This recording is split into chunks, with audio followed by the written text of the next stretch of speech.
নমস্কার বন্ধুরা, আজকে আমি গঙ্গা নদীতে মাছ শিকার করতে যাচ্ছি। দেখতে পাচ্ছেন আমি এখন ইস্কনের এখানে আছি। এই বাঁধের রাস্তা ধরে এখন নদীর পাড়ে যাব।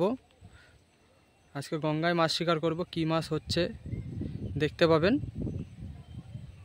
এই বলে রাখছি, এখন নদীর পাড়ে যাই। বন্ধুরা, গঙ্গায় চলে এসেছি।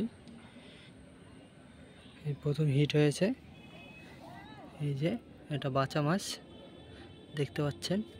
আর এই ঘাটটাতে আজকে বসতে দিচ্ছে না, কারণ একজন মারা গেছে ঘাটটাতে, স্নান করতে গিয়ে ডুবে গেছে।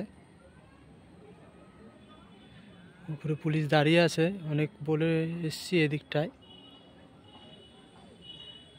আপনারাও আসলে সাবধানে স্নান করবেন। এই ঘাটটাতে অনেক মানুষ মারা গেছে, এর আগেও অনেক মানুষ মারা গেছে এই ঘাটটাতে। আর মাছ হলে আমি দেখাচ্ছি। এই যে বন্ধুরা, দ্বিতীয় হিট, টোপে টোপে বাঁচা মাছ হচ্ছে। এই সেই গঙ্গা নদী খুলে পড়লো, দেখতে থাকুন, আর হলে আমি নিশ্চয়ই দেখাবো। এই যে বন্ধুরা, আজকে এই মাছ পেয়েছি, বাবা কাটছে, এখন রান্না হবে। ঘাটে ভিডিও করতে দেয়নি আজকে, একজন মারা গেছে বলে, তাই আর ভিডিও করিনি।